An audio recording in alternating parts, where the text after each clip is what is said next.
Ici, dans ce carnet, c'est un projet haute joaillerie où, sur cette première page, on découvre toute la recherche colorée, la recherche d'intention colorée pour ce projet et cette recherche, qui part d'un dessin d'intention de la créa, qui se trouve plutôt là, où on voit des teintes de bleu et de rouge dominantes.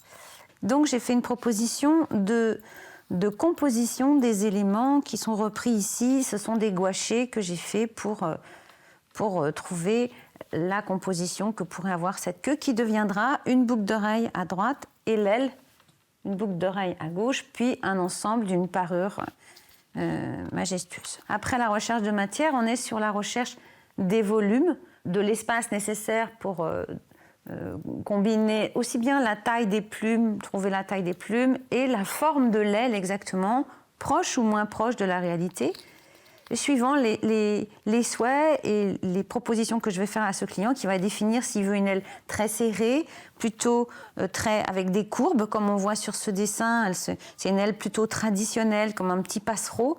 Et puis là, on est sur une aile un petit peu plus fantasmée, mais qui fait référence au canard, où c'est une petite plume pointée, donc qui va être travaillé en fonction de ce design, de ce choix. En même temps, dans tout ce concept, il y a aussi l'idée de comment les choses vont s'assembler pour qu'elles soient mouvantes sur l'oreille, qu'elles bougent, comment elles vont se décrocher, quel volume elles vont avoir. Et donc, je fais aussi des dessins préparatoires du support et de la façon dont je vais après monter les plumes dans ces interstices en fait, de vide et d'air.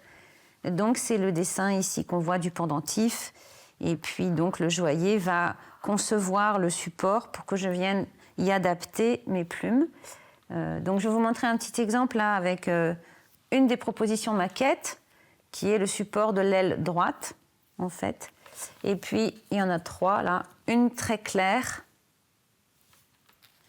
une avec des plumes presque uniformes ici, et ici, en jouant avec un dégradé de plumes différentes.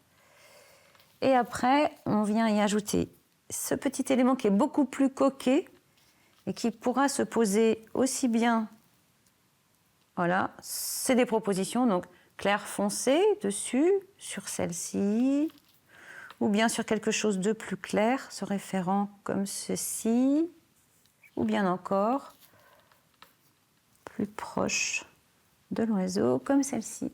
Et la queue, donc là, il reste que quelques éléments maquettes, où c'est une proposition qui a été déjà sélectionnée. On voit, c'est comme une queue pliée, un petit peu fantasmée quand même, pas complètement dans la réalité, et surtout si on regarde la proportion par rapport à un visage, une oreille, etc. Même si toute personne a des proportions différentes, on est quand même dans une forme de réalité.